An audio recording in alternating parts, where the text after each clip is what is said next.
afternoon, everyone. 4:30 on a Monday edition of On Cue. I'm your host, Rich Quinones.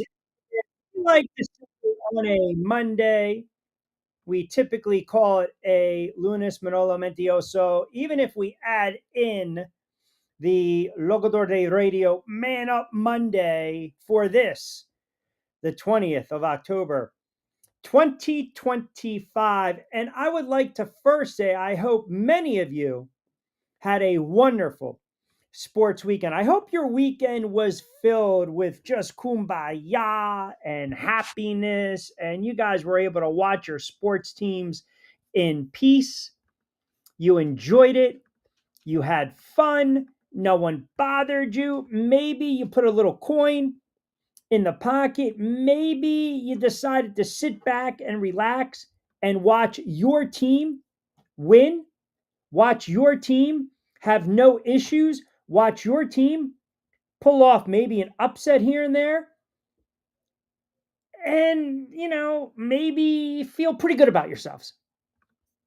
Now, as you know, listening to me for many, many years, uh, obviously, when the mic is off, I happen to be a diehard New York football Giant fan. My Giants, who I thought would not win a lot of football games this season.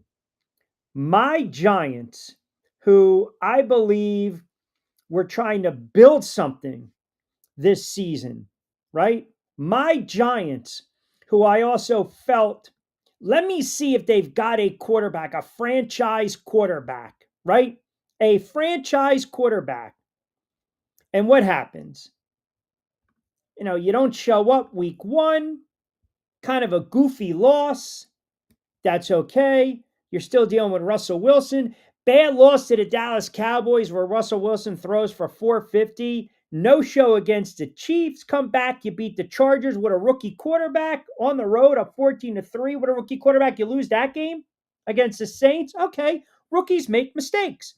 Then you come back and you dethrone, you dog walk, you defeat the Philadelphia Eagles, the defending Super Bowl champs, in a game that wasn't even remotely close. Remotely close.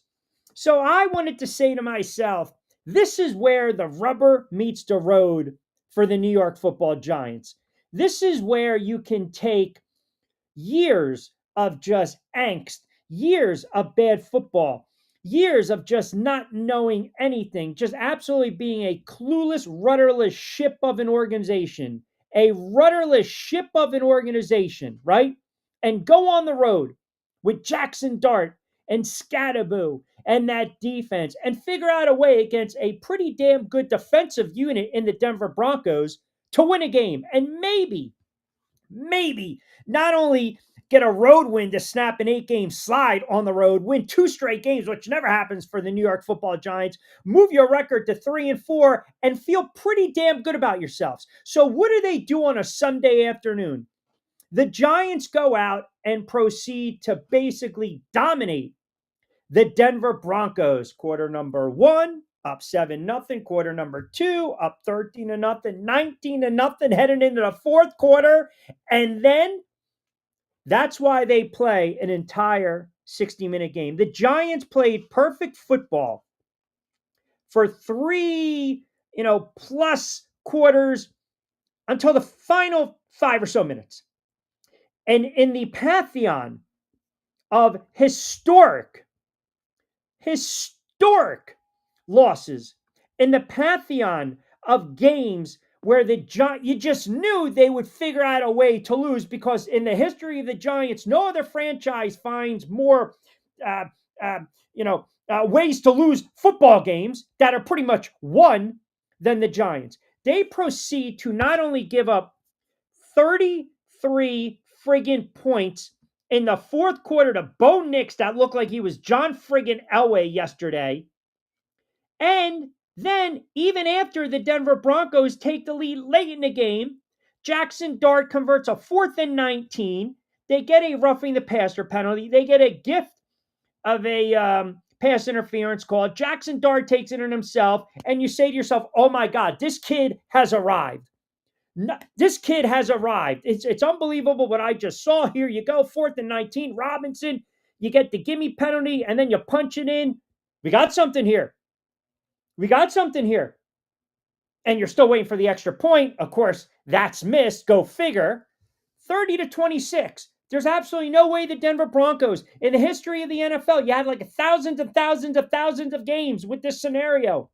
No way the Denver Broncos are going to win this football game. Absolutely not. Well, when the extra point after was missed, first thing I said to myself, going back and watching the game, because I had to watch it in its entirety today for the first time, they're going to lose the game. Already knowing the outcome, obviously. They're going to lose the game.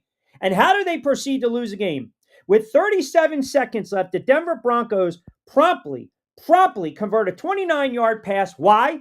Because the defensive coordinator, Shane Bowen, decides we're only going to rush 3 and drop back 8. And oh, by the way, for the entire afternoon, that was the one play, the one time the Giants dropped back 8 in coverage. And you had 11 personnel on the field who never played a single friggin' snap together.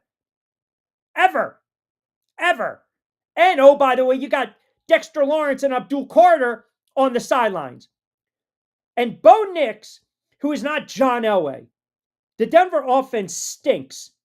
But Bo Nix basically throws a little prayer in the middle because of the broken defense, soft coverage. Drew Phillips decided to tiptoe through the friggin' flowers right back there, not pay attention. You give up a 29-yarder.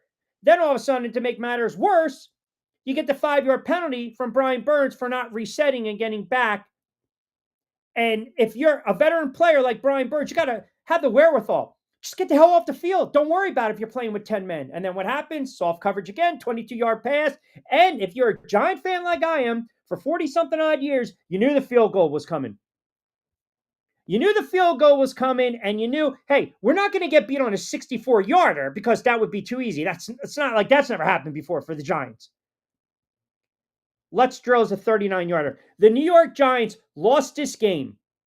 They lost this game when their clown of a friggin' head coach,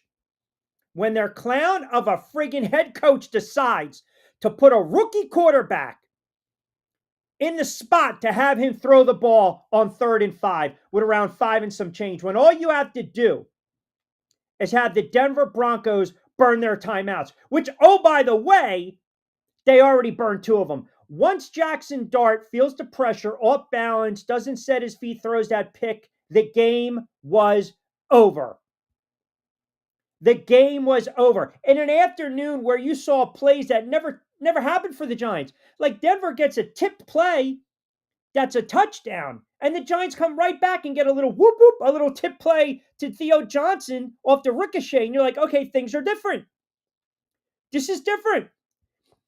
So Shane Bowen, you think you would learn your lesson against Dallas, but I've heard ex-players come out today and say, you know what?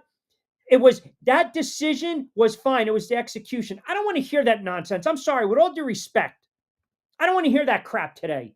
I don't.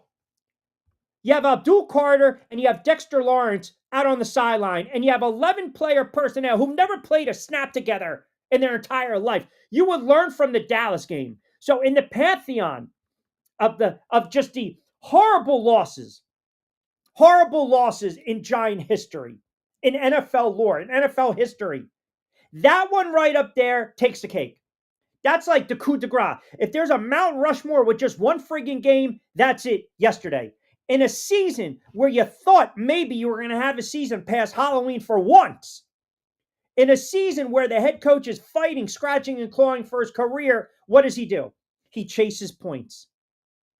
He goes conservative when he should have been aggressive. He goes aggressive when he should have been conservative. That's the problem I have today. The fact that this defensive coordinator, Shane Bowen, still has a job tells you everything you need to know about this franchise. Everything you need to know about this franchise. That's a fireable offense, man. He should have been fired on the spot. And you sit there and you take a W away from a rookie quarterback who played his guts out. And I get it. Rookies make mistakes.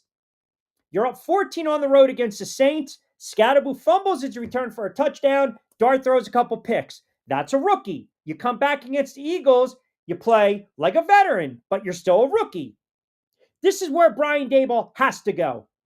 He has to go. I don't, there's no defending him. There's none of this nonsense, this crap about moral victories in the NFL. I don't want to hear that. You look around the NFL, no one cares about moral victories. Yes, this season was about developing the quarterback, but you are judged. You are measured by wins or losses, wins and losses. And with the 37 friggin' seconds, are you kidding me? Are you kidding me?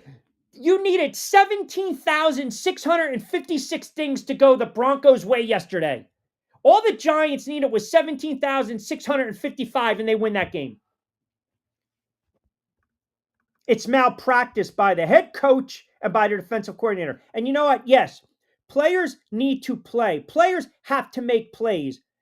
There's, you get these injuries, and Daboll comes out, Holden comes out. Banks stinks. He's a waste of a draft pick and a body. Shouldn't even be out on the field. Then you got Joe Shane, and you decide, let's bring in this kicker that had a cup of coffee with Rutgers, missed one field goal and was friggin' benched. Let's sign him when you have a veteran who's actually been in big spots before. A complete and utter colossal failure of epic proportions. Epic proportions. It is one of the worst losses I've ever endured. And the problem was I didn't get to see it in real time. I had to wake up from my slumber from overnight broadcast to find a phone with 1,000 friggin' text messages kicking me in the friggin' nuts. Why don't you just tap dance on my grave? Why don't you do that? Do me that favor. Do me that solid, will you? And then watching the nonsense in its entirety today, sick to my stomach. Like a sadist. Sick to my stomach. I'd endure that crap. Now, for all time, I got to sit there. Forget about the Ken O'Brien Al Toon in 1988 when NBC did the cutaway that knocks the Giants out of playoff contention because the Eagles already won earlier in the day because they swept the Giants that year. Forget about the Clyde Simmons. The Giants blocked a field goal in overtime on a rainy Sunday afternoon at Giants Stadium.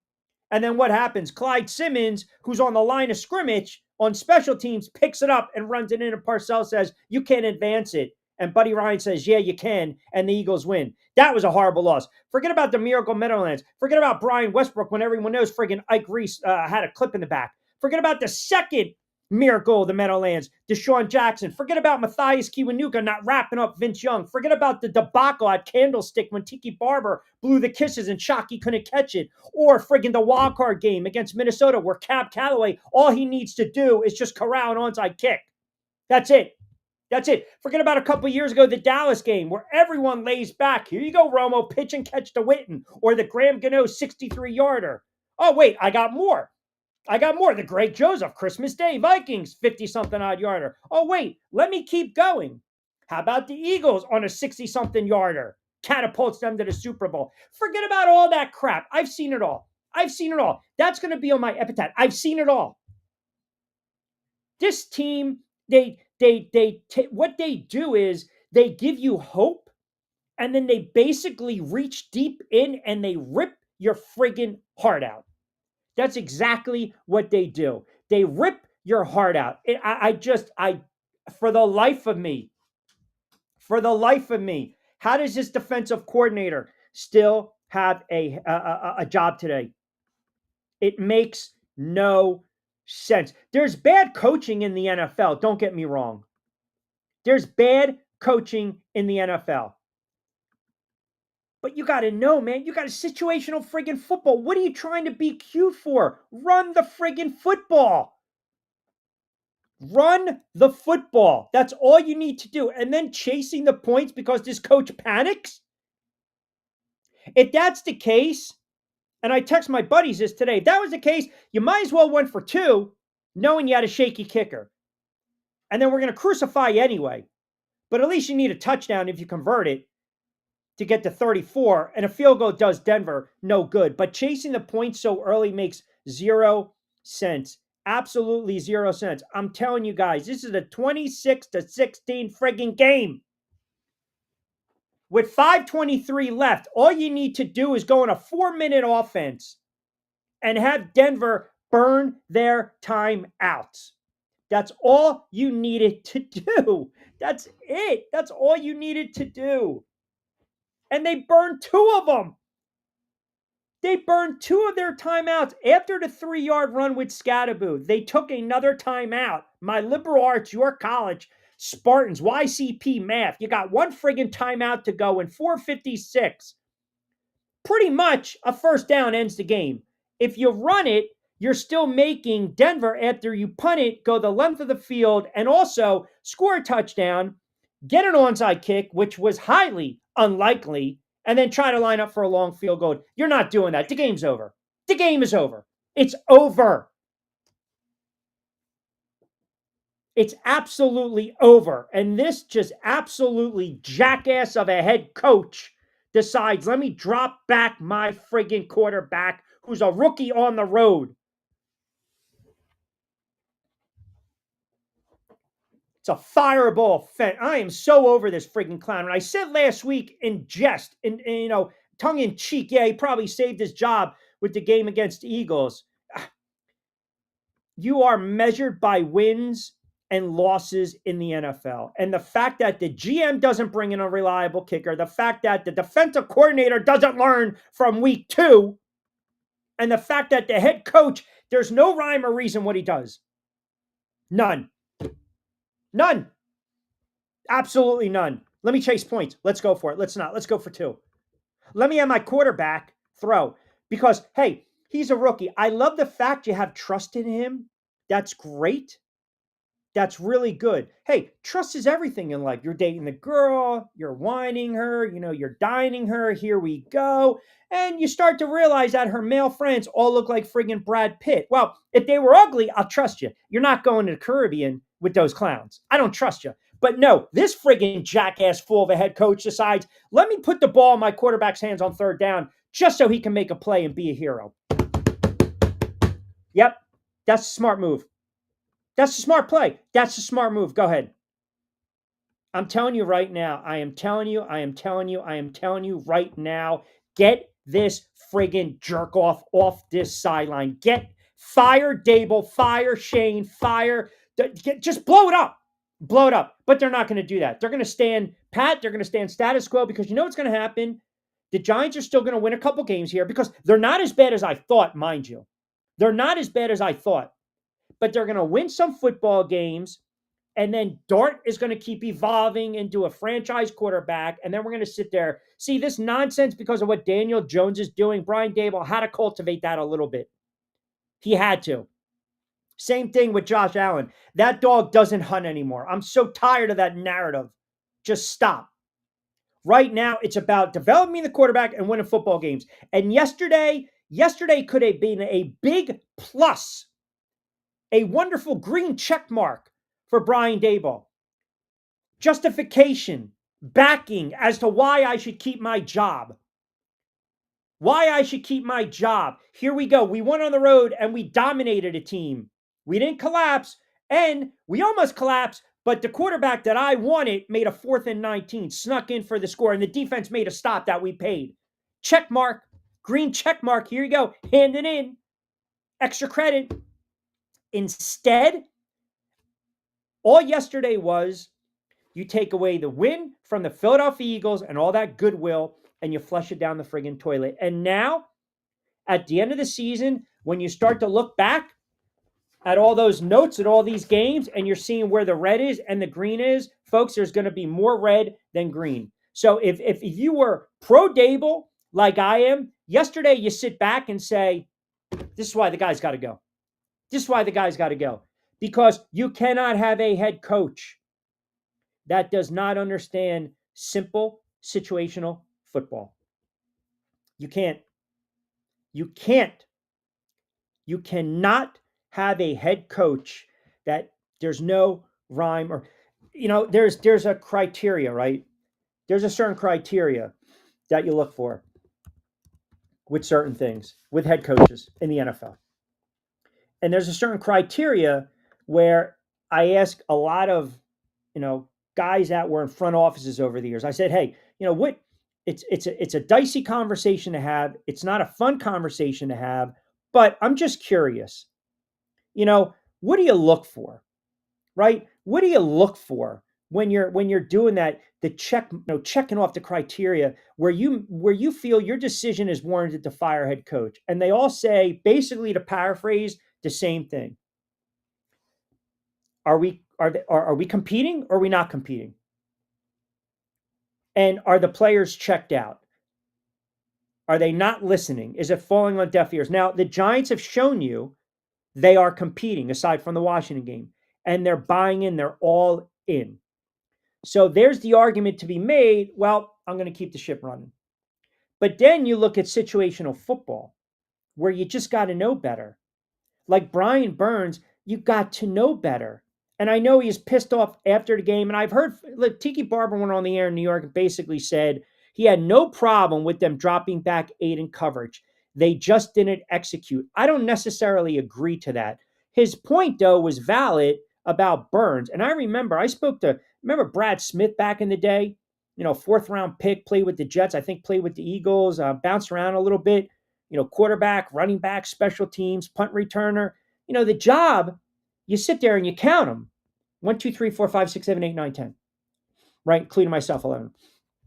If for some reason you have way too many on the field, the punt returner, you don't sit there and say, hey, Chuck, Joe, Charlie, get the hell off the field. You run off the field. So you avoid that 5-yard, you avoid that penalty.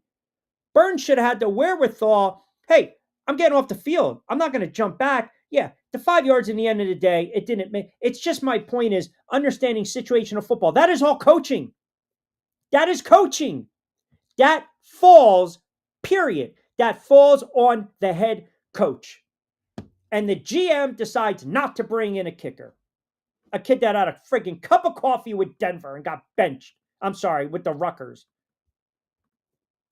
And the thing is, too, I know I have little kids because I have like parents, guys that are driving around with their kids or, at home and work, whatever, when they creep in the 5 o'clock hour. So I don't like to curse.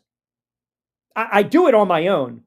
And I have to have resolve today because I know there's little G-men, there's little Giant fans, and they just want to see me get all flustered, all red, and just implode. But I had to go curse and scream outside. I had to do it. I can't do it in front of the dog. She's going to get upset. But I'm telling you right now, there's no rhyme or reason why this man should have a job and a defensive coordinator. And all this was another kick in the nuts as a Giant fan because they tease you. They toy with you. They F with your emotions, right? Just like in Shawshank, hope. Let me tell you about hope. Hope is a dangerous thing. No place in these walls for hope. It can drive a Giants fan crazy. It's exactly what they did. I get all giddy, all high on a Monday edition of On Cue last weekend. Lunes Mentiroso, Locutor de Radio, Mentiroso, Man Up Monday. I don't need to man up. I don't even hear from the Eagles fans. And then what happens? Yesterday, heart ripped out, kicked in the friggin', punched in the gut, kicked in the you know what? The onions. Here we go. Back to where it all started again. And then I get the Bunker Boys. I get all the Eagles fans jumping down my throat. I don't need that on this Monday. I don't. I can't. I just can't today. I'm just here for the live rant. Hopefully it's as epic as the Giants choke in Denver. I mean, this is what I'm saying. Yeah, I mean, this is what you guys want to, again, why don't you just basically tap dance on my grave? Why don't you just do that? I mean, that's unbelievable. It's unbelievable. It is so disgraceful how these fan bases, some of them, where they literally just hide. They're like whack-a-mole, whack-a-rat. They come out of the woodwork. By the way, the Eagles are not very good. And I know I'm fired up on a Monday, and I know it's a friggin' fresh, raw reaction, but I hope the friggin' Giants go and kick the snot. Yeah, I was about to say the snot out of the Eagles. I hope they just basically are so pissed off on Sunday that they're knocking players out of the friggin' game up and down the field. I hope they rebound because I don't want to hear from the Eagles fan. You guys want to tap dance on my grave? I want to allow it. You want to dig the hole? You want to put the lime down? Fine. I'm putting away the shovel. Enough is enough. Yeah, the Eagles sitting there. You win a game against the Minnesota Vikings. Carson Wentz looks like he was on the take yesterday. Stop. Nonsense. De facto, your brother and show why the bunker is the bunker. Correct. Michael, I will man up and I will congratulate you on your Denver win. I will congratulate you on your Denver win. That was a wild, wild game. And as I said, now my voice comes back down. I'm a little more calmer. Okay. What was it, about 1,700 games? I just, for the life of me, have no idea how they lost that football game. I mean, you can't make it up. 13-0, 19-0, and you chased a friggin' 2 points. 26-8, 26-16. It's just a fireball offense. The talent is on the Giants roster to be successful. Daboll is not the man for the job. Yeah, like I need a friggin' Eagles fan telling me my friggin' business with the Giants. Get the frig out of here today. Go away. Bronco ball again. So Michael, there you go. So it kicks me twice in the nuts. Got to man up and say my Jags, bleep, bleep the bed. Sunday morning with the world watching staffer made it clear Lawrence is not that guy. Oh, ha, ha, still plenty of season and won't be in the hunt. But bad loss. Stafford playing like an MVP. A lot of quarterbacks playing pretty good football. And a lot of quarterbacks playing bad football. Other than that, what a weekend of football. Franklin, Napier, soon McDaniel have early vacations booked. Cristobal always finds a way to lose a game he shouldn't. Yeah, you love football, sure, when it doesn't have to affect you like it does for me. It was brutal, man. It was brutal. Now you're going to hear all these Lane Kiffin rumors, right? Because Kiffin, Ole Miss, Jackson Dart. You're going to hear all this nonsense. Q needs to take a break, checks his blood pressure. We don't want him having to take more days off. Wow.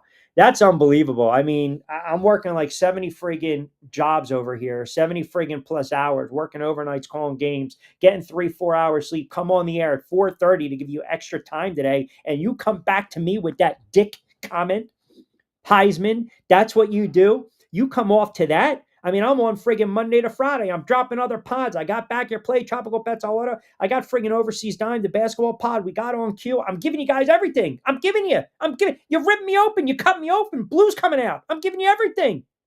I sprinkle a little syrup in the hair today. Keep things going. He needs a layup or he may be laid up with hypertension. No, I'm fine. You know what? I'm going to tell you why I'm fine. Because it's not a Woosah Wednesday. And Kevin C. and Joe D. and Tom, I don't mean to upset you guys. I know you guys think I need to calm down a little bit. I'm okay. Don't drive off the road. I see Sarge laughing, Matty Ice up there. I see Mark and Wallingford, say, whoa, commentate, Q, commentate. Nick as well in PA. I'm good. I had a vent. I had to get it out. And you guys allowed me to go for the first half hour of the show. And that's what I needed. But I'll say this, if we're going to man up, let's be honest with a couple things. Now, let's flip the script. I told you Rams were squashing Jacksonville. I told you Tua was good for your pick six. I said take Cleveland defense and special teams, Eagles special teams and defense. Did I not give you those games? Did I say the Panthers were going to win? Did I also basically flat out say what happened? Hold on. Did you guys mark the tape from Friday?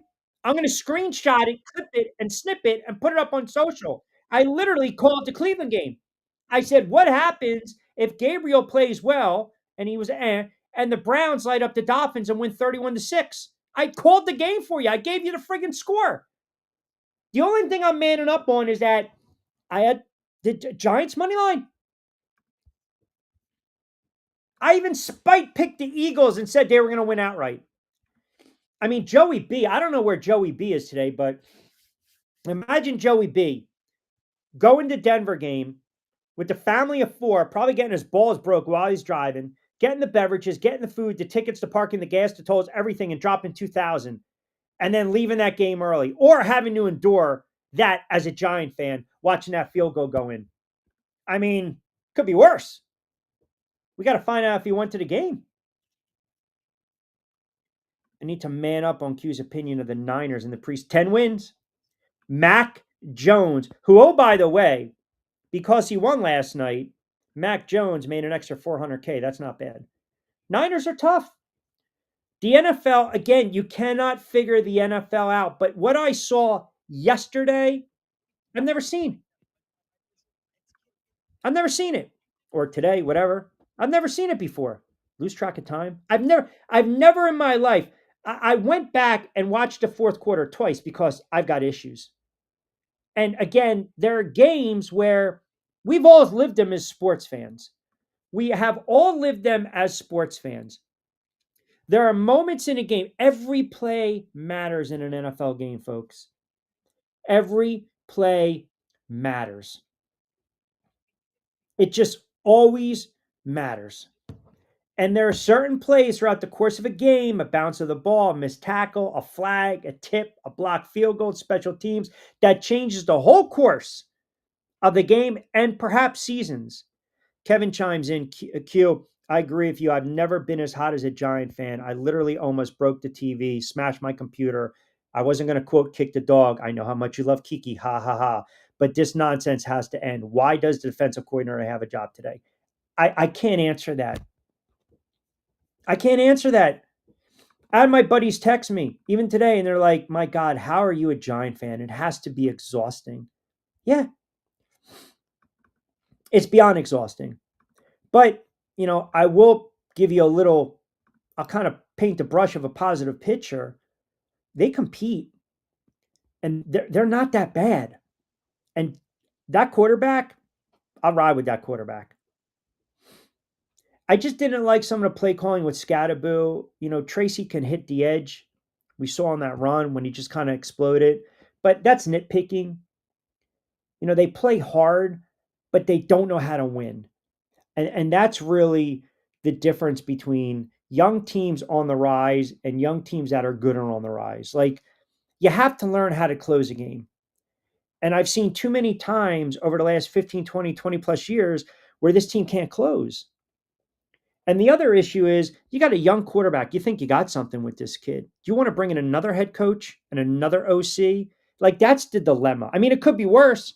Look at Miami. That head coach is a dead man walking. That quarterback is done in Miami. They will eat that money. Tua's done. Look at the Jets. The Jets are in quarterbacking hell. How in the world? The Jets, they might not win a game. They might not win a game this whole season. I mean, they are bad. They are putrid. They're 0-7.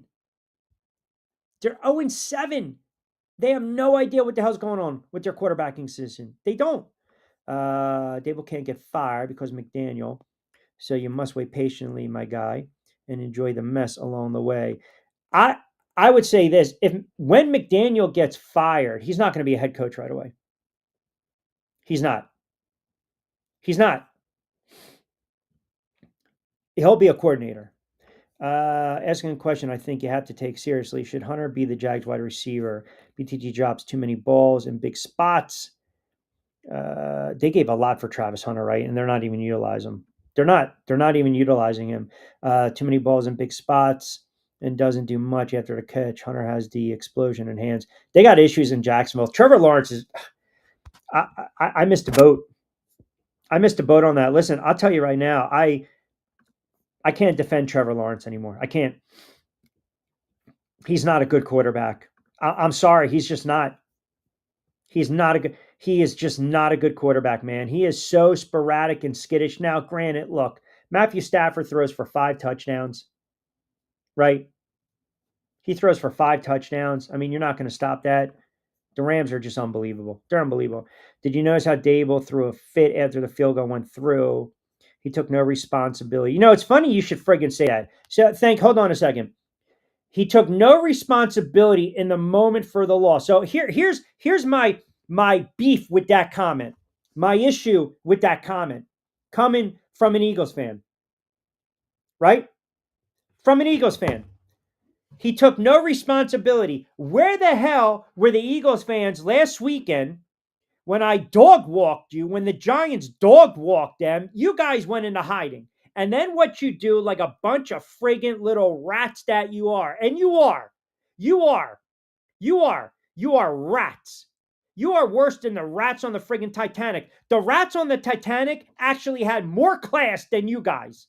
The rats on the Titanic, yeah, they split. They were scurrying, but they were also looking around. Am I going to follow the kids? Am I going to follow people down with the peasants? Am I going to go over here? They got more. The rats on the Titanic had more class. But you guys want to come and again, see, this is why my venom comes out like this, which I don't like to do. I don't like to do that because, like I said, sometimes you got the little people watching, you got the little kiddies watching and their parents. So I want to be nice. But now I'm at the point where all friggin' bets are off. All bets are off. It's not even about spite picking going forward. It's not. It's now just the Maloikis, the bad juju, casting the spells, whatever I need to do to ensure that the Eagles not only do not get back to the Super Bowl, but they missed the friggin' playoffs outright. Because you guys just decide again to come up with these little comments. So we're talking about responsibility. Yeah, the head coach needs to take responsibility. But also, so do you friggin' clowns that can't come on a Monday, Man Up Monday and give me the credit. Sarge says, Q, you are going to blow a gasket. It's only a game. Yes, they spit the bit. It's a long season. Then he adds, laugh out loud. This is classic. It's not. And it's not funny. There's nothing remotely funny about the monologue today or the show. Nothing. Go, man, not cursing in front of the dog. Yeah, I can't. She gets upset. I can't do that. I can't. We're concerned about Kiki at this point. Her mental and physical well-being is at risk while you're all hot. So this is what I did. This is what I did. I'm telling you what I did. It was so bad that after the phone was just constantly blown up, and I watched the final 20 minutes live after I woken from my slumber, I took a step back. I looked at the dog and I said, you know what? All is well in the world because I have the dog. We went for our little decompression walk. I was fine. We played with Mr. Squeaky. She did what she had to do outside. We had a little bit of, we had our good bonding, right? Then I, put the blanket out, gave her treats, our little ice cream. We were fine. We were fine. But along the way, I slept angry. I wasn't, see, the problem was Q wasn't at peace last night. It was just not a good sleep. And I would never, ever. I mean, I adore that dog. That dog has the whole bed. I'll sleep on the friggin' floor. I spoil that dog like there's no tomorrow because she deserves it. But I slept angry last night. I woke up angry, pissed off, annoyed. Because I know too, there's like a fan base of rats that are just basically tap dancing on my grave today because that's what they want to do. But when they lose, they will never, ever, ever face the music. That's the problem I have. Now, I got bigger fish to fry. I got a team that gave up 33 friggin' points. I got an offensive coordinator going soft, dropping back 8. I got a head coach that doesn't know what the hell he's doing. A lot of football left. So I will make the proclamation today. I will make it today. And you can mark the tape de facto at 5:09 Eastern Time on Monday, October 20th, 2025 on Q, powered by our gay friends at Fresh Roasted Coffee, 20% off your first purchase. Get ready with tea, Jersey Shore Breaks, Three Brooks Bourbon, Played Against Sports. I am going to fight to the bitter end. I am going to fight to the bitter end. And I will not allow a little section, a little blurb, a little caveat, a little rat fans to just kind of disrupt my peace going forward. Because I got a quarterback. I got a back, I got weapons, I got a young defense, I got a quarterback going forward. And I'm going to ride with these guys. And I'll tell you this, you friggin' loudmouth, cocky, arrogant Eagles fans. I'm going to tell you this too at 5:10. Bookmark the tape. The Giants are coming. It's not today. It's not tomorrow. It's not this season. It's not next season, but they are coming. And I will be there. I will be there when they kick the living snot out of the Philadelphia Eagles and they flip the script. That's all I have to say. I've said my piece on that. I've said my piece. I have nothing more to say. I don't. I thought he was going to display a shoulder, patting himself on the back for picking the Miami game. Can you believe he just called me?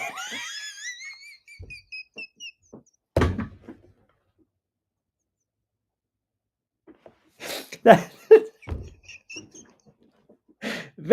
Vince, I'm sorry. I apologize. That you know what? That was unnecessary. You know what? That was. I apologize. I'm sorry. You have to man up about Shanahan. Yes, coach of the year. Give it to him. What else do you want to say? Today I'm just a wounded. I'm a wounded animal today. It's funny how the bunker chat doesn't have to resort to eighth grade T-ball when the Eagles. Uh, I was here to take all the abuse last Monday, and we got beat by the Giants. Yeah, it just doesn't matter. You know what it is? It's guilt by association. That's what that is. And listen, the Eagles, Carson Wentz is horrible. We're going to go around the league in a second. Carson Wentz is horrible. He's not a good NFL quarterback. I can't believe people are actually buying into Carson Wentz going forward. He's just not a good quarterback. But they got the big plays. They finally got A.J. Brown. Jalen Hurts played well. The defense made some stops. They got the pick six. And, away you go. That kind of it cures all the nonsense about the offense and the meeting of the minds and Saquon and AJ. And I know you guys are laughing, and I'm glad you're enjoying this and all the nonsense, right? So you had the Bears. They get the win at home, 26-14. And again, coaching, right? Coaching. They're running the football. Caleb Williams playing well. And the Bears right now, the past several years, they lose these games. They quietly won four straight. See, coaching and having a young quarterback and a head coach, it's you can see what's working. Look in New England and Rabel, or Grable, as I say, and May. I mean, New England, they're legit. They're legit. I mean, they didn't just beat the Titans. They just dominated them, man. It's a bad team, and they basically just said, we're going to light them up. And that's what they did. And they're 5-2. They're legit. The Colts, that's the game we pinpoint. We said sit back, relax, high scoring game. The Colts are getting great football from Daniel Jones, and they're running the football. They are legit, right? The Chiefs beat up on a bad Raiders team. I don't know what the hell the Raiders are doing with the quarterback. I just don't. Smith lasted what, 16 passes, and then Slim Pickett came in. They're a bad football team. I mean, if you're Pete Carroll, you're thinking to yourself, what the hell did I get into? They're a bad football team. The Panthers, young team. Young goes out. They still finish off the Jets because the Jets can't do anything. Fields gets hurt. Taylor comes in. They score 6 points. The Jets might be one and done with Aaron Glenn. We talked a little bit on Friday about the Colts and Daniel Jones running the football. Jonathan Taylor. They put up 38 points. Daniel Jones might not be the MVP, but he should be in the conversation. And listen, you know me. I've never despised of him. He was just a frustrating quarterback that I just couldn't take anymore. He was not fit to play in New York. But think about this. Daniel Jones right now, his career high in touchdown passes is 24 his rookie year. He's never even sniffed 17. He had 16 a couple years ago. He's got 10 touchdown passes, 3 picks. And oh, by the way, he's also doing his legs. He's got 14 total touchdowns, and they're keeping him upright. They can run the football. The Colts are legit. They are a legit team, and the Chargers, you can't figure them out. It's week to week with the Chargers. What team is going to show up? The Dallas Cowboys. The Cowboys fans couldn't wait to come on the thread today, right? The Cowboys fans couldn't wait to come on the thread today because they put up 44 points. I got to start manning up on my Washington Commanders. Jaden Daniels, this kid is soft. I hate it. Pains me to say this, but this kid is soft. He's always banged up.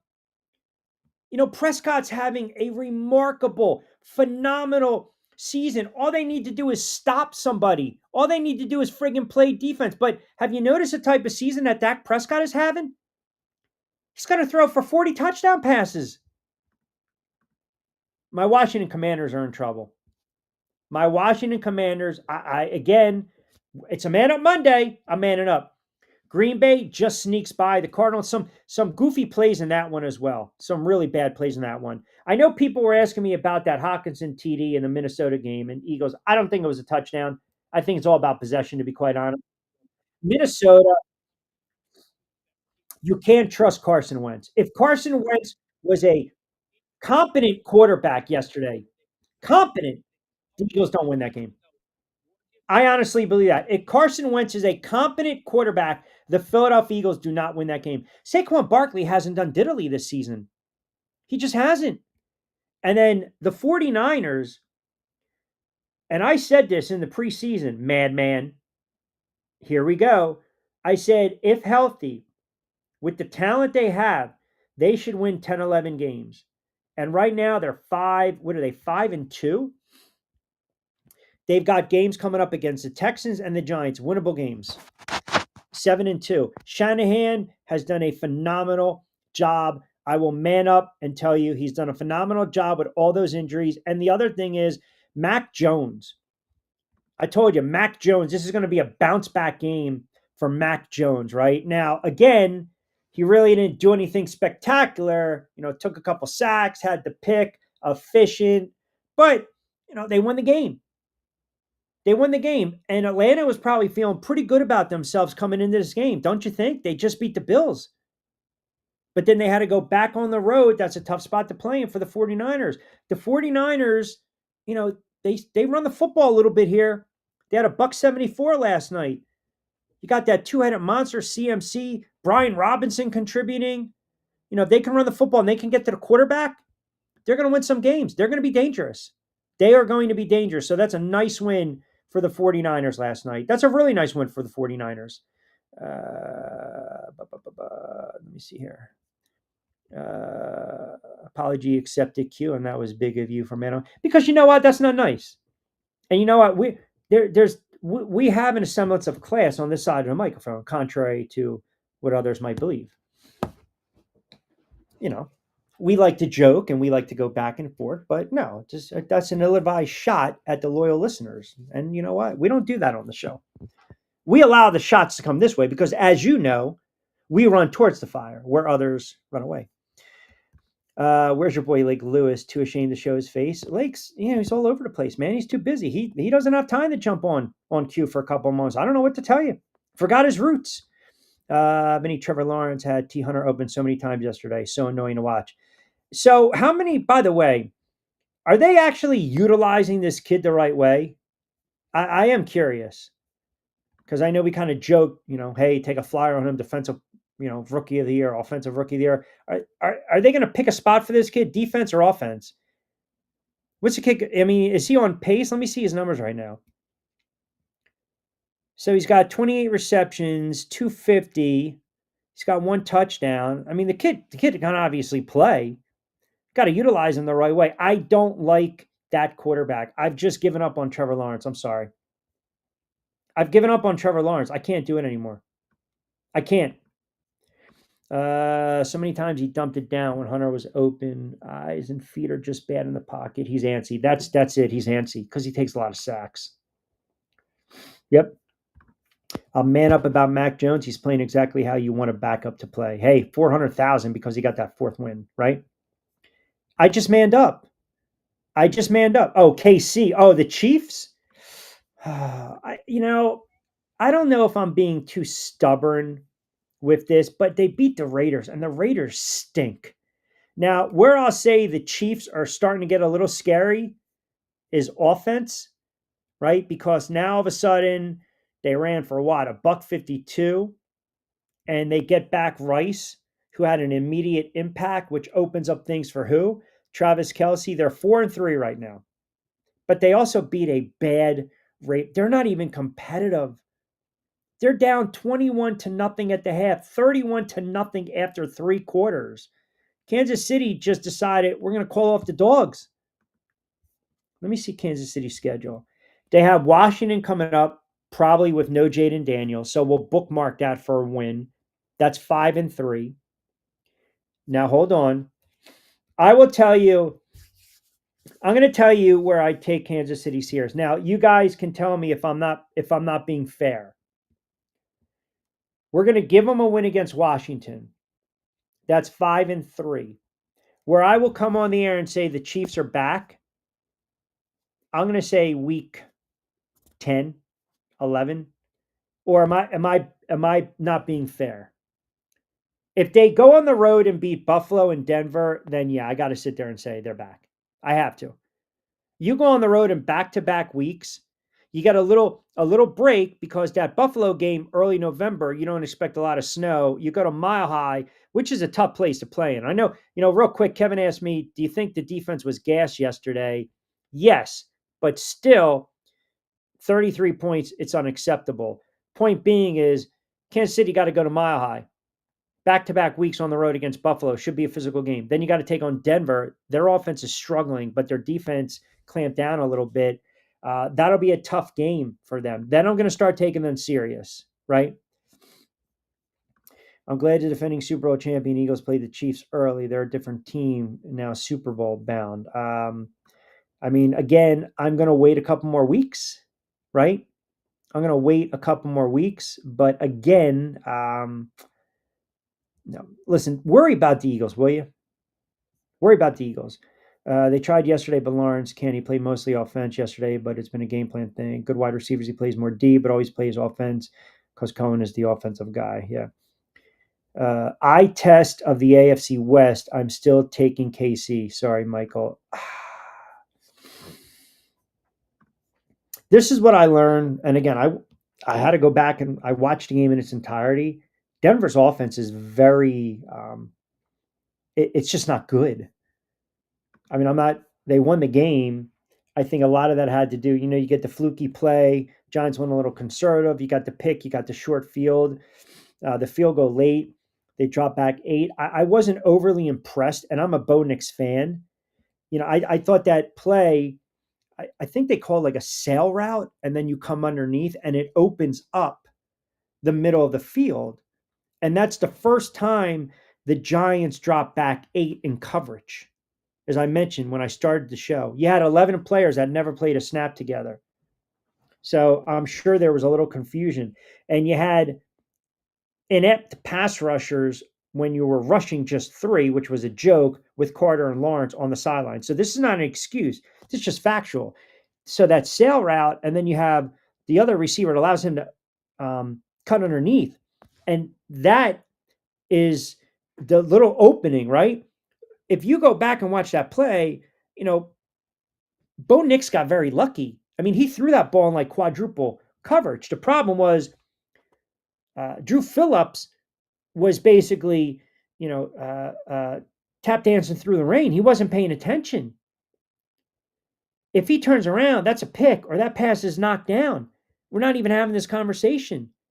So Kansas City, their offense, I believe, if they score 21, it should be enough to beat Denver. Yesterday, I just think was an aberration. 33 points in a quarter. I just can't even, you can't fathom it. Like you wake up and you say, how did that happen? Wake up tomorrow. Did that really happen? 33 points in an NFL game is a lot. 33 points in a quarter is absurd. It's just epic. It's absolutely epic. It's historic. It never gets done. You play that maybe on the old school Tecmo Sega or whatever. The game is over if they make one play, and after the pick, and it's 26-16, they go 4 plays, bang. You get the fluky touchdown that gives them momentum. Here's the other problem. So a lot of you guys are asking me, what the hell was Daboll thinking going for 2? And it is a fair point. It's a fair criticism, and it's justified and it's accurate. I don't like going for 2. Why do you allow yourself to chase points in the NFL? I don't give a crap about analytics anymore. I don't. The Giants go on a 10-play, 82-yard drive. 10-play, 82-yard drive. And they get the touchdown, right? And then the extra point is no good. Okay, fine. Fine. You're up 13-0. You turned the ball over and you had a great stop, too. That's another thing. Goal line, you got a punt, short field, end of the half. You're feeling pretty good about yourselves. You're feeling pretty good about yourselves. You come back, you get the ball back after a quick 3-and-out by Denver again. You score a touchdown. You're able to run the ball in against the guts, right? The heart of that Denver defense. Like Tracy looked like he was just shot out of a cannon on that 31-yard run. You've got momentum now. You're feeling really good. You're like, okay, wait a second, man. We can run the friggin' football on these guys. Now we're up 19-0. There's no reason you chase points. None. You had a great drive. You have momentum. You have momentum. Missing that extra point, that's deflating. Now, does Denver come back and score? They do, but then the Giants answered with the fluky tip play to Theo Johnson. Now, again, you score a touchdown, and it was a bizarre play. And then finally, if anyone notices, the kid actually makes the extra point there. I mean, go figure. Like I said, if you were so worried about him, then at 30-26, or I should say 30-26, you go for 2 then. No, pardon me. Check that. At 26-23, then you go for 2. You go for 2. The last touchdown. No, that makes it, again, I'm overanalyzing and thinking this. The last touchdown the Giants scored to make it 30-32, you go for 2 then. You go for 2. If you're that worried the kid is going to miss the extra point, then you might as well just go for 2. And if you convert it, that's great. Now all of a sudden it's a 33 or 34-30 game, and you force Denver to score a touchdown with 37 seconds. So it just goes back to situational football, and it goes back to coaching.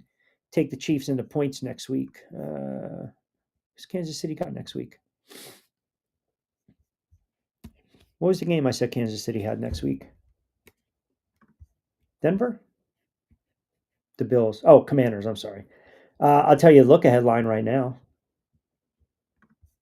They are favored. Right now, they're favored by 10.5, but that's obviously because of the health of Jaden Daniels, right? I think they're better on defense with him. Quarterback Lewis on the other side is okay, but with 2 of 3, it gives them D-line more time to get home. Talking about Jacksonville. That is fair. If they are 7-3 after week 10, 11, we can officially say they're back. Q, how do you solve the Broncos' offensive problems? I have no idea. I don't. It's look, I know you're a diehard Bronco fan, but even you have to admit that offense did nothing for 3+ quarters. I mean, they did punt. And the last 2 plays, like I said, if we're really being fair, Bo Nix just basically threw it down the middle, threw it in the seam. That's all. You have a negative 1-yard pass, right? It goes backwards. You got the incompletion. Then you get the 31-yard pass, 31-yard pass. You get the incompletion. Then you get a 20. I mean, it's just I don't know.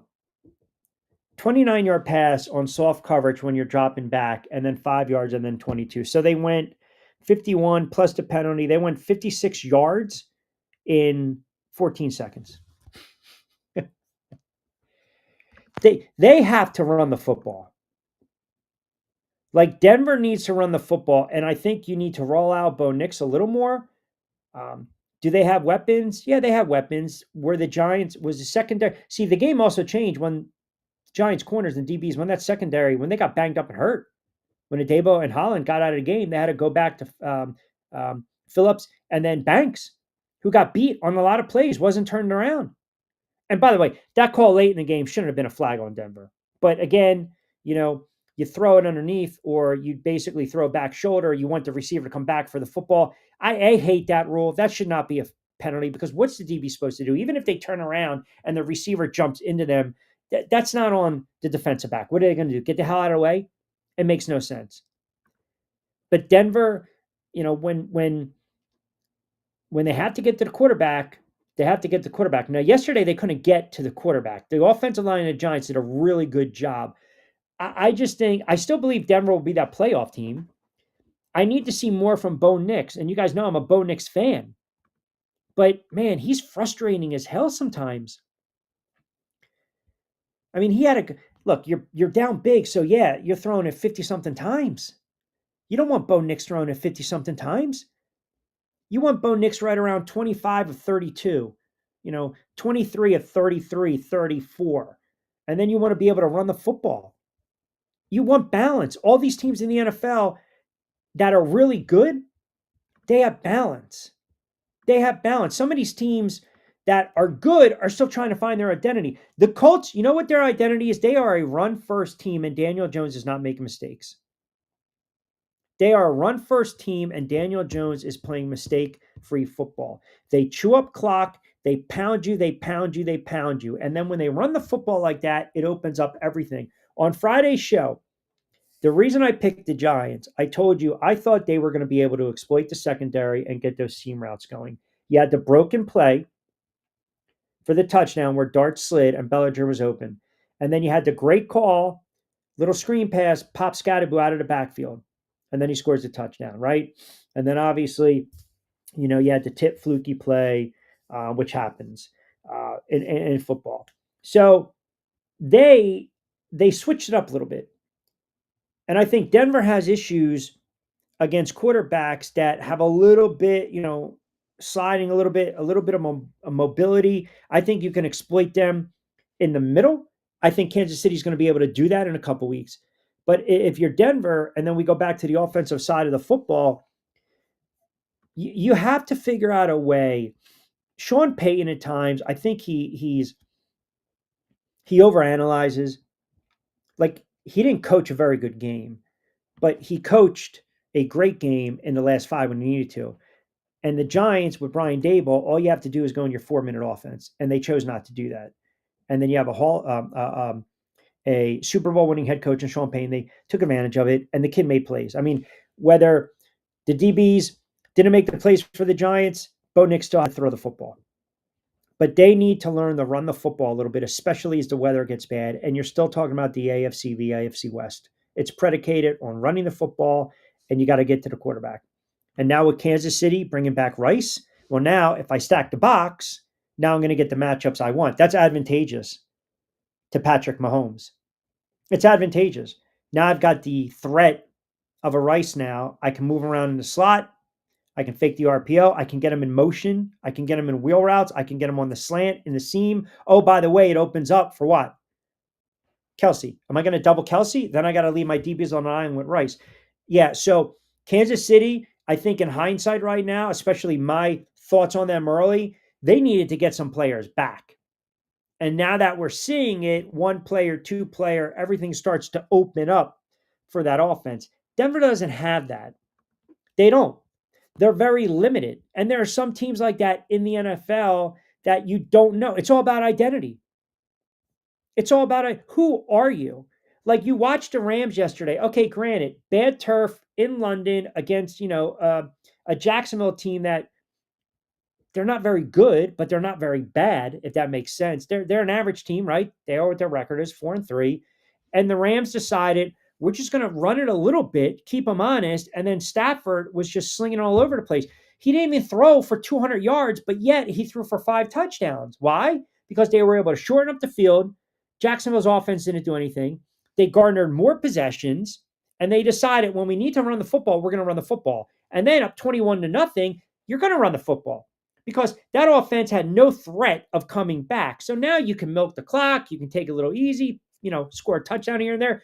21-0, 28-0, that game's over.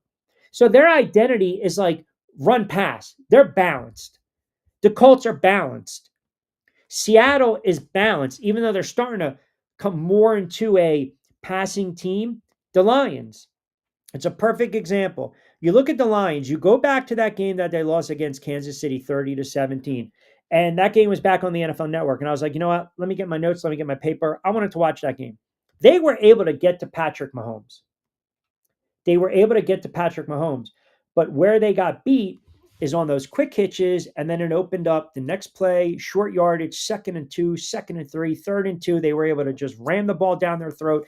They ran it for about 4.2 yards a clip. And Detroit didn't have any answers. And that was a close game. That was 13-10 going into the break. And it just showed that Kansas City started to flex that pedigree, that veteran muscle, right? And it's not like Jared Goff had a bad game. He was very efficient. But Kansas City took away their best weapon. They took away the deep ball. And, you know, Detroit, their identity is what? You know, we're going to razzle dazzle.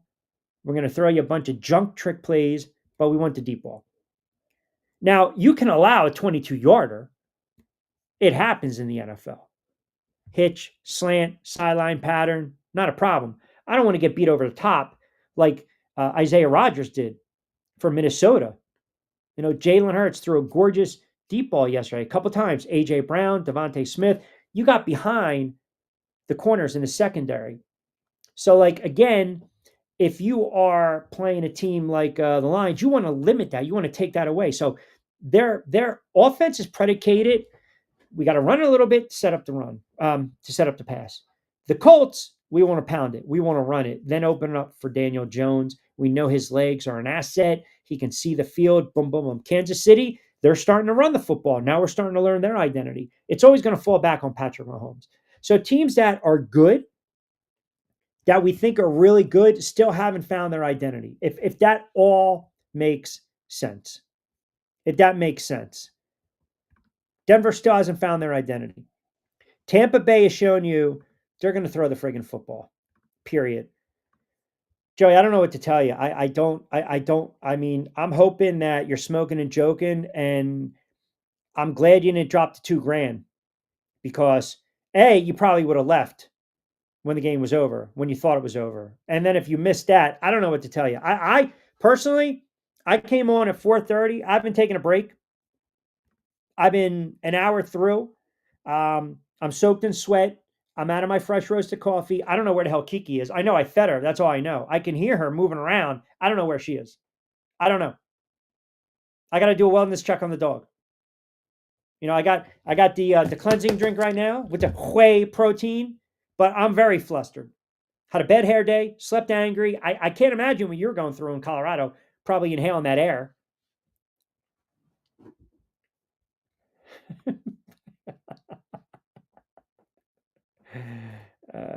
Giants put up a great effort, good game. Thank you. I appreciate that. How do you think the Giants are going to do the rest of the season? Oh, that is a tough question. How do you respond when you lose a game like that? Really? Isn't that the Chris chimes in Q. Absolutely loving the show. Caught it for the first time on your YouTube channel. Daboll plus Dart looks like the best option for Jackson's development. But Q, as you mentioned, there's too much talent on the defense, hence keeping Shane, I think you mean, to keep collapsing like that.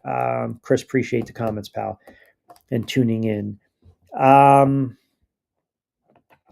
just don't know, man. I just damned if you do, damned if you don't. I don't like the head coach, and it's nothing personal. It's just I want my coach to understand the flow of a game. I don't want my coach to go for two. I don't want my coach to go for it on 4th down because the crowd is telling him to go for it on 4th down. Christina chimes in. Never caught the show before. You're making me laugh out loud. Becoming a Giants fan is a gateway hobby to alcoholism. Ha ha ha. Just joking. Yeah, I don't know what to say. I mean, I don't, thank God I don't drink.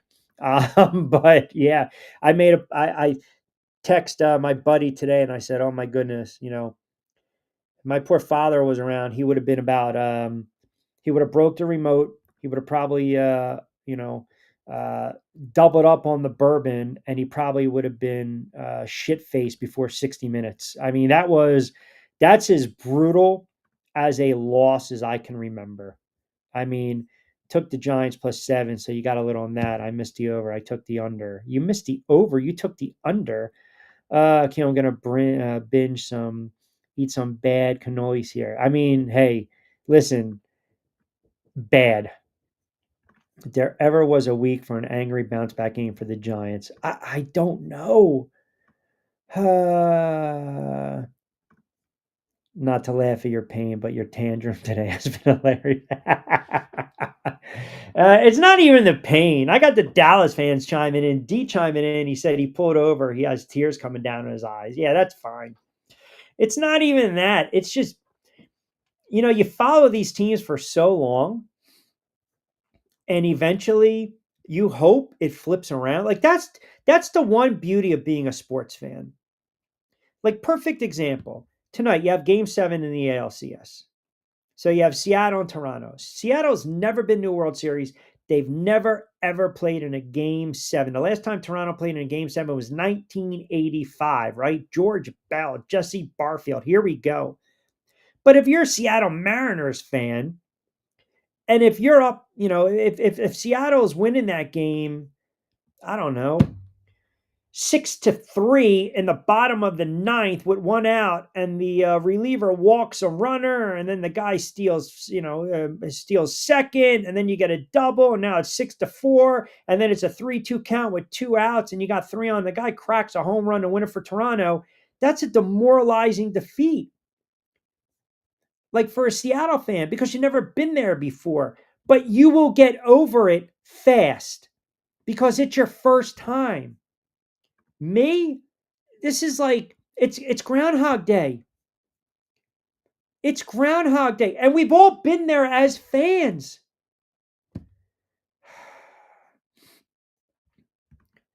My Giants lose on Sunday afternoon here in Denver.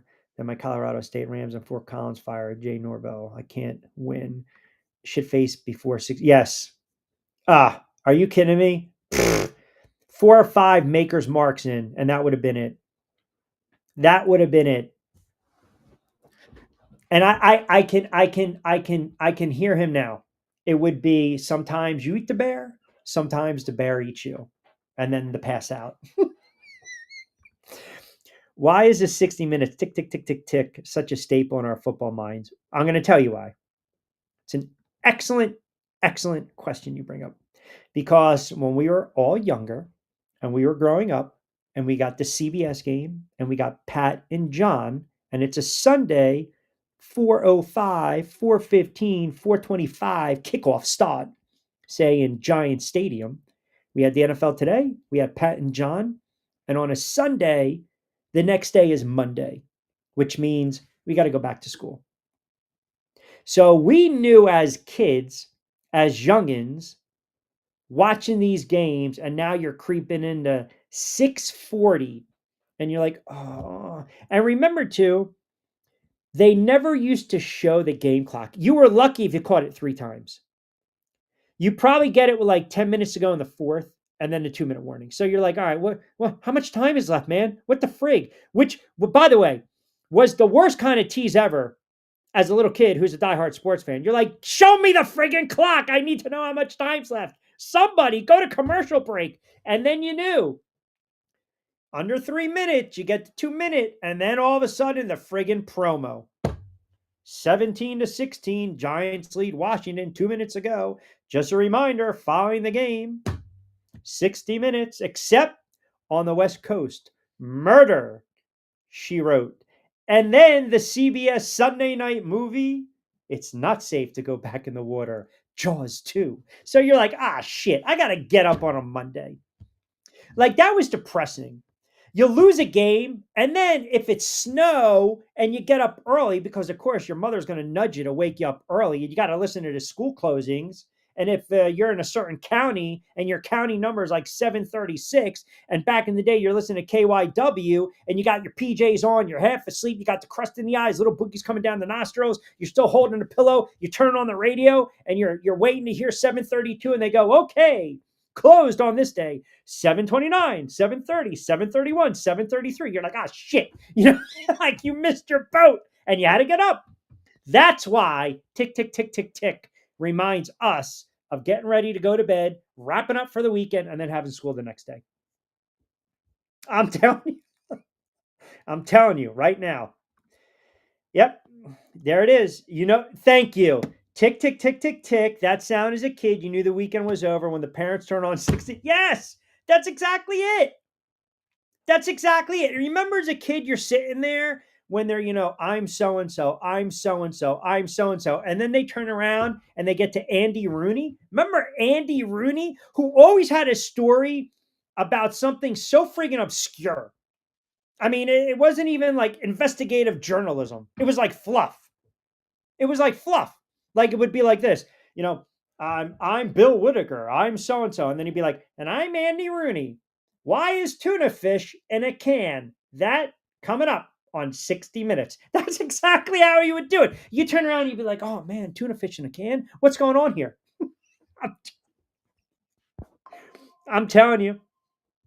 I mean, look, I'm going to be here all night, guys. I don't know what to say. I think the joke job may have lingering effects on your Giants. I think your Giants bounce back with respect, unlike the Bunker Boys. Not having it. Not hearing your school number. It was devastating. It was horrible. It was horrible. It was horrible. You sit there and you're like, I'm about to get out. This is great. Going back to bed. Turn around. I have my little Cocoa Puffs, my Lucky Charms, little Cheerios. Dick around with the boys outside playing the snow. Pff, good to go. And if you had a snow day and both your parents worked, you know exactly where I'm going. Let's see how loyal the listeners of this show are. School day, parents are working, you're in the crib by yourself. What do we got? What do we got? First correct answer. First correct answer. I will wait for it. I will wait for it, but you know where I'm going with this. And then, to be honest, what did you used to do? You did a little peekaboo in the blinders just to make sure the car's not pulling up. Come on. Don't be shy. Raise your hand. Somebody knows the answer to this. Somebody knows the answer to this. I'll wait for it. When the counties were high tech. Let's see. When the counties were high tech, and would put the school number on the bottom line of local news, and then you didn't see your number. Ah!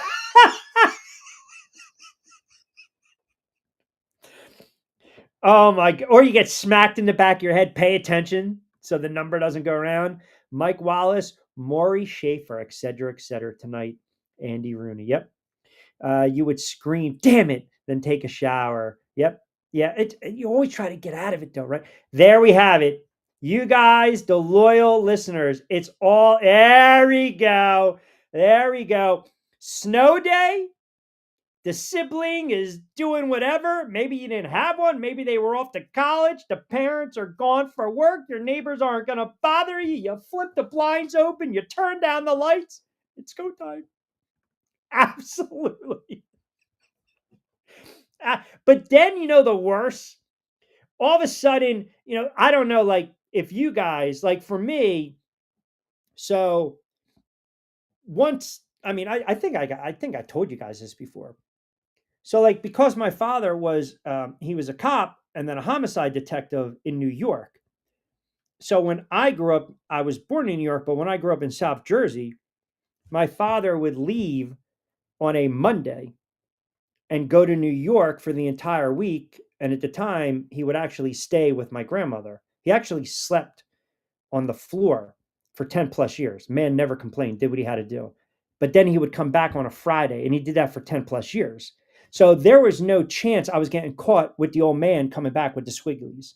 And because I'll tell you right now, if that, I mean, there was once or twice where, you didn't hide the evidence or the tape got stuck in the VCR, or for some inexplicable reason, you left the cable box a certain way. Remember the old cable box where you would push and switch? Come on, we all been there. So you had to hide the evidence. So what I'm saying, if you were not as fortunate when you knew they were miles and miles and hundreds of miles away, man, imagine thinking it's a friggin' snow day. You're home. You got the cocoa. You had the cocoa puffs. You played a little bit. You did the sidewalk. You did the driveway. You're coming in. You're like, I want to take a nap at 11 o'clock. I want to get ready to watch Bob Barker and The Price is Right. I want to check out the trucking commercial that comes on at 11:35. And oh, by the way, little peekaboo in the blinders. No one's coming home. Squiggly time. And then you hear the jiggling of the lock.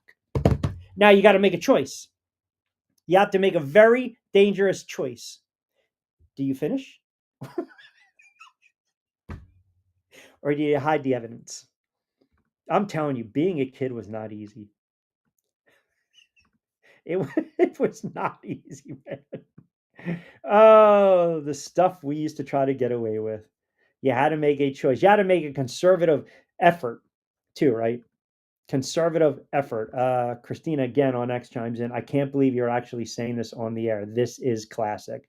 Well, listen, I mean, we unfortunately we have a uh, male dominated audience, and we also like to peel back the curtain. But for the female persuasion, we don't mind peeling back the curtain. See, we're very honest and transparent on the air. We are. That's what we do. We're honest and transparent, and we are unlike some of our other brethren. And I'll just leave it at that. Just two first round draft picks unplayable. I can't, I really can't, I just can't fathom. Oh my God. I didn't even get, Mike in Ohio said, what'd you think about the Cincinnati game? That's a nice one. We talked a little bit about it on Friday. You got the Texans in Seattle. I can't believe you just said what you said. Yes. Yeah. I mean, it has. But you know what? Again, all I'm saying is that sometimes you have to take another direction because I needed an outlet today, de facto. Okay. I talked an hour and a half NFL, 20 minutes on my Giants. So, yes, we basically went to the Squigglies. We need Christina to join the YouTube chat. You know what? We'll see if we can do that. We actually had Chrissy and Christina on X chiming in. So, we'll see. We'll see. Uh, you're such an ass. Oh, my goodness, man. Leave it up to you. Leave it up to you. No comment on that one. All right, let me get a couple more comments in here. Hey Q, if you need a laugh, I think they're going to replay the Giants game. No. Josue, or as I like to say, my man Jose down in Clearwater chimes in. Q, you think it's the end of the line for Tua? Yes. Yep. I think that might be it for Tua, man. I think that might be it for McDaniel, and I think that might be it for Tua. That's a horrible contract. He is not good. What did I see in that? I mean, should I man up right now? My little Tua fish? He is bad, but he's always good for a pick six. Always good for a pick six. Period. Always good. Always, always, always. If I'm Daboll, tell the team we proved we're as good as anyone. This loss is out of conference. Let's go beat the Eagles again. That's shine. And blank Sean Payton too. He should have been suspended. Wow. Okay. Here we go. All right. All right then. Premier League Yanker, I like that name. Says Q. Both gotta go. We talking about Daboll and Bowen. Also Shane, right? Shane. James chimes in Q. All games sending pressure to Bo Nix was why the Giants were winning. And then they friggin' blank. 8 players in blank. Q, I know you're a diehard fan like me, but this is why Giant fans want Bowen gone. I'm watching this play right now. It is just. Let's enjoy the madness together. That was 1, 2, 3, 4, 5 players make a play. Shut up, Kevin Harlan. Make a play. Make a play. Horrible. Make a play. Make a play. That's it. That falls on Bowen and it falls on the defensive players. Shoot your shot. You know what? De facto, I was about to say something, but I think you learned your lesson last week with some of your comments, and I'm going to be a gentleman and I'm going to leave it at that.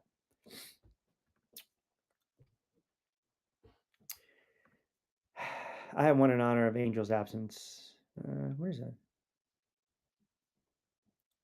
What do we got here? Do I have to Google? Madman, should I Google right now before we get off the air?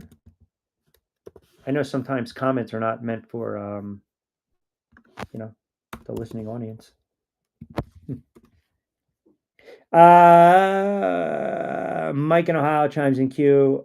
I feel for you, brother. That had to be painful yesterday. Yeah, it was. And then he says, P.S. Did you watch Task? Now, I made a point to let others know. Do not effing ruin it for me. I didn't skip the comment. I put it right here. What the hell are you talking about? Is this a joke? I didn't skip the comment. I pulled it up. And you wrote, sounds like an A-teamer. What do you want from me? All the comments are coming through. I got like 100 coming up. What do you want from me? I don't know where the hell Angel is. Angel's friggin' MIA. Angel's probably driving around, shaking hands, kissing babies. He's got no time to take my calls. It's utterly ridiculous. And you know what? You can let him know that I said that. How's that? I'll throw him right under a friggin' bus.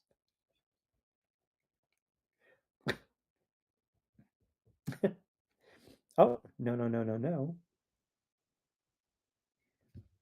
Danny chimes in. Don't blow a gasket, but this one is funny as hell today. Thank you. What did I get? I didn't get it. Oh, I skipped it. I don't know, man. I'm so like locked in with this NFL talk. Maybe I did. Oh, I get it now. All right. Ha ha ha, as they say. Very funny. All right, double dip tonight. By the way, couple of interesting little tidbits for you. Overs 1, 2, 3, 4, 5, 6, 7, 8. I think 9 games all hit the overs. And I think Michael asked last week about the Panthers and the Jets. He was dead on. I think he did. One of you guys asked about the under. I didn't force. I don't like unders, but it went under 13-6. You've got the Texans in Seattle tonight. Seattle's laying 3.5. You got Tampa Bay and the Lions. The Lions are laying 6.5 at home. Now, I think, let me see, inactive. Bucky Irving, Chris Godwin, Josh Williams. What about Igbuka? I don't see him. He might be going tonight. Is he a go? If that's the case, why is that line? I mean, that's a high line, man. That is Tampa Bay has scored 35, 39, 30 in their last 3 games. I like the over tonight. I think this will be a high-scoring affair. It's one of the highest of the week since 54. Detroit is laying almost 7 at home against Baker. Ooh, very appealing. Texans are 3.5-point dogs on the road against Seattle. Seattle quietly is put together. There's another quarterback. I know you guys don't want to admit it. Sam Darnold, stick him in the MVP conversation. Right now, your MVP odds at this moment, we're talking about MVP of the National Football League. So a couple of days ago, Mahomes was priced at 175. So you risk 100 to win 175. Josh Allen is plus 300. No way. I'm going to tell you who you might want to start taking a flyer on. Drake May, Daniel Jones, and Baker Mayfield. The more Baker plays well and they win, the odds are going to drop. We know that. But Drake May is at plus 1,600. Matthew Stafford's another great play, plus 1,600. Now, it's had a move since 5 touchdown performance. Let me see. Here we go. So this was 9 hours ago.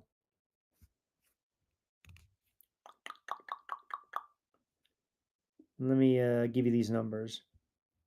Patrick Mahomes has the shortest. I'm not seeing it, by the way, but he's got the shortest odds at 150. I just want to check his numbers out because listen, I'm following what's going on, but I just want to check his numbers. He's got 14 touchdowns, 2 picks. He's got 4 rushing touchdowns, 18 total touchdowns. Wow. And he's thrown for almost 2,000 yards. What's his His projected numbers this season, Patrick Mahomes' projected numbers, 4,300 yards, 66 completion percentage, 7 yards a throw, 34 touchdowns, 5 picks, 49 sacks, 102 quarterback rating. Wow, this can be a really compelling MVP race. So Drake May has dropped from 1,500 to 950. You see what's happening? Stafford was plus 1,600. He throws for 5 touchdowns, plus 1,000. I'm here. 2 plays. Well, 3. Jump on Jones at 2,200. Goff at plus 2,000.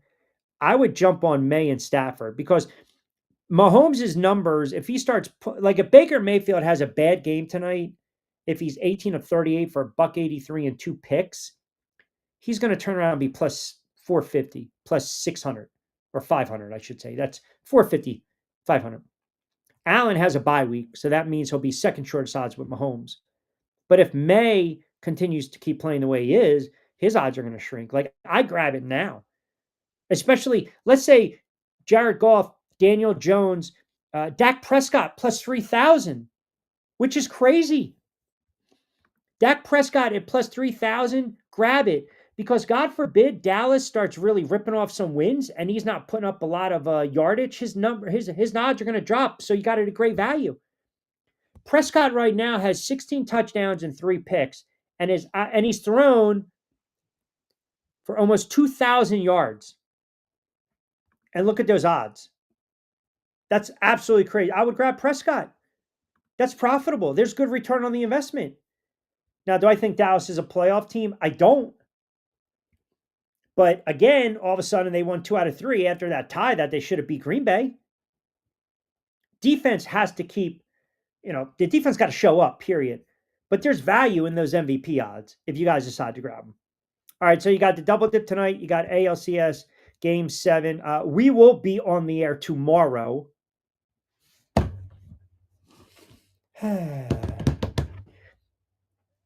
Ethan chimes in, Q. You gave me therapy for almost 2 hours. I still can't shake the feeling that Mims was an attendant, right? Target. Yes, he wasn't. He had 2 wide receivers in the same spot. And Bo Nix just closed his eyes and he just threw it right across the middle of the field. And you had 5 defensive backs. Oh my God. It's going to be really interesting to see how the Giants respond against the Eagles. It is. If the Giants go into Philly and they don't show up and they get blown out, that will be more of an indictment on Brian Daboll. It really will. You have to.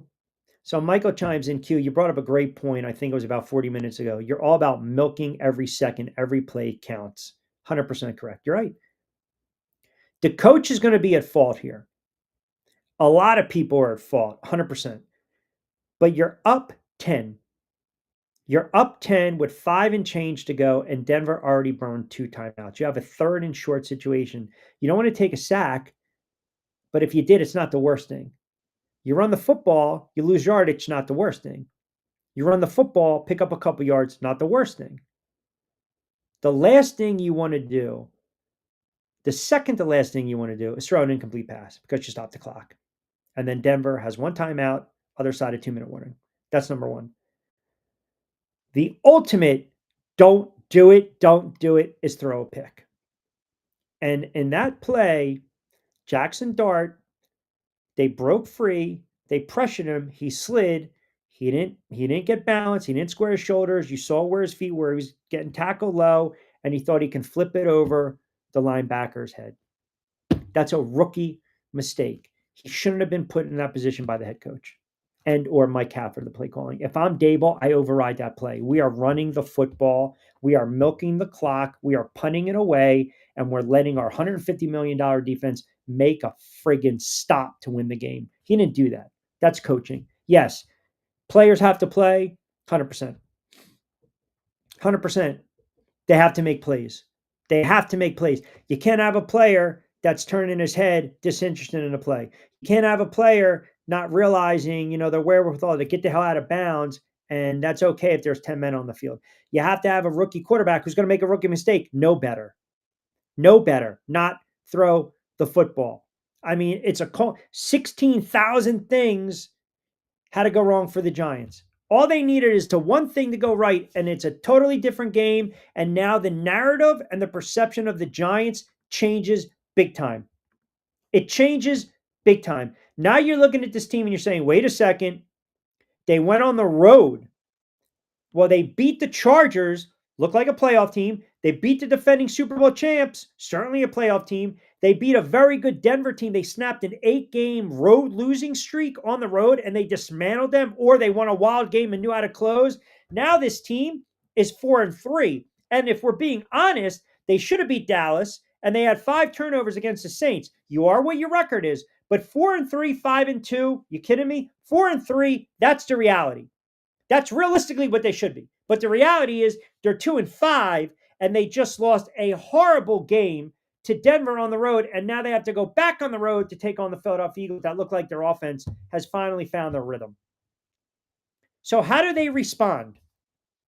If I'm on the air Monday and the Eagles beat the Giants 35-6, that's it.